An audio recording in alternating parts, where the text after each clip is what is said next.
এই মেয়েটি শুধু চুপি চুপি এক নজর ওই লোকেদের শূন্যে ভেসে কসরত করতে দেখল, আর ঠিক সেই মুহূর্তে সে ওই কলার আসল রহস্য বুঝে ফেলল। এরপর ওই লোকগুলো চলে যাওয়ার পর সে দুটো চপস্টিক তুলে নিল আর দেখা কৌশলগুলো নকল করে কিছু আঘাত করলো, কিন্তু কিছুই হলো না। তাই তার মনে হলো সে একজন মেয়ে বলেই হয়তো তার মধ্যে মার্শাল আর্ট শেখার সেই যোগ্যতা নেই। এই ভেবে হতাশ হয়ে সে সেখান থেকে চলে গেল। কিন্তু যেই সে চলে গেল ঠিক তখনই তার হাত থেকে ছিটকে বেরোনো চপস্টিকের শক্তি দূরের পাহাড়ের দরজা ছিঁড়ে 1000 মাইল দূরের এক মন্দিরকে দ্বিখণ্ডিত করে দিল। আর এই পুরো ঘটনাটি দেয়ালে বসে মদ পান করতে থাকা সুয়েনবো গেটের প্রধান দেখে ফেললেন। আর তিনি তখনই উড়ে এসে মেয়েটির সামনে দাঁড়ালেন, তাকে থামালেন আর জানালেন যে সে 1000 বছরে একবার জন্মানো এক অসাধারণ প্রতিভা। তিনি বললেন যে তিনি নিজেই দুনিয়ার সবচেয়ে শক্তিশালী উশিং, আর মেয়েটি যদি তার শিষ্যা হয় তবে 3 বছরের মধ্যেই তার শরীরে তলোয়ারের আত্মা জেগে উঠবে এবং সে 5টি গুপ্তধনের উত্তরাধিকারী হতে পারবে। তখন পুরো উলিন জগৎ তার পায়ের নিচে থাকবে। মেয়েটি তখন বলল যে তার ভাবার জন্য কিছুদিন সময় প্রয়োজন, কারণ ছোটবেলা থেকেই তার বাবা তার মনে এই কথা গেঁথে দিয়েছিলেন যে মার্শাল আর্ট শুধুমাত্র ছেলেদের জন্য। আর 8 বছর যে বাবা একটি ছেলেকে দত্তক নিলেন, তারপর থেকেই বাবা তার কাছ থেকে দূরে সরে গিয়েছিলেন। আর তার মা এবং ছোটবেলার বন্ধু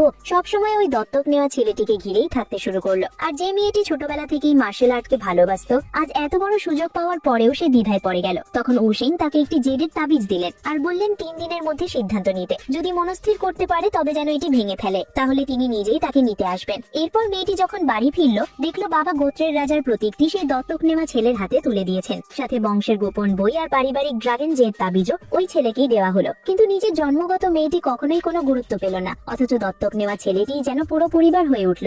এসব দেখে মেয়েটির হৃদয় ভেঙে চুরমার হয়ে গেল। আর ঠিক সেই মুহূর্তে সে এক কঠিন সিদ্ধান্ত নিল এবং উশিং এর দেওয়া সেই জেডের তাবিজটি ভেঙে ফেলল। এদিকে 1000 মাইল দূরে উশিং রাগে গজগজ করছিলেন, এই ভেবে যে সে মহান উশিং হয়েও তাকে কিনা কাউকে সাধাসাধি করতে হচ্ছে। ঠিক তখনই জেডের তাবিজ থেকে লাল আলো জ্বলে উঠল। এটা দেখে তিনি খুশিতে আত্মহারা হয়ে গেলেন। আর তখনই তার প্রধান শিষ্যকে আদেশ দিলেন যেন নতুন শিষ্যকে পূর্ণ সম্মানের সাথে নিয়ে আসা হয়। ওদিকে মেয়েটি 20 বছরের মধ্যে প্রথমবারের মতো নিজের জন্য ভালো পোশাক কিনলো আর ওই বাড়ির মায়া ত্যাগ করলো এবং নিজের নতুন গন্তব্যের পথে বেরিয়ে পড়লো। এরপর 3 বছর পার হতে না হতেই সেই মেয়েটি পাহাড় চিরে ফেলা এবং সমুদ্র কেটে ফেলার মতো অবিশ্বাস্য শক্তি অর্জন করে ফেলেছিল। এখন সেই ছিল 5টি গুপ্তধনের প্রধান উত্তরাধিকারী। এরপর গুরু তাকে সুয়েন ওয়েনের সর্বোচ্চ পরিচয়পত্র দিয়ে পাহাড় থেকে নিচে পাঠালেন। ঠিক সেই সময় শহরে শিষ্য নির্বাচনের এক বিশাল প্রতিযোগিতা চলছিল। এরপর যেই সে ময়দানের কাছে পৌঁছালো, তার শরীরে শক্তি 10 মাইলের মধ্যে থাকা সব তলোয়ারকে নিজের দিকে টেনে নিল এবং তার জন্য রাস্তা তৈরি করে দিল। এই দৃশ্য দেখে সবাই অবাক হয়ে গেল। ঠিক তখনই তার সেই দত্তক ভাইও সামনে এসে দাঁড়ালো।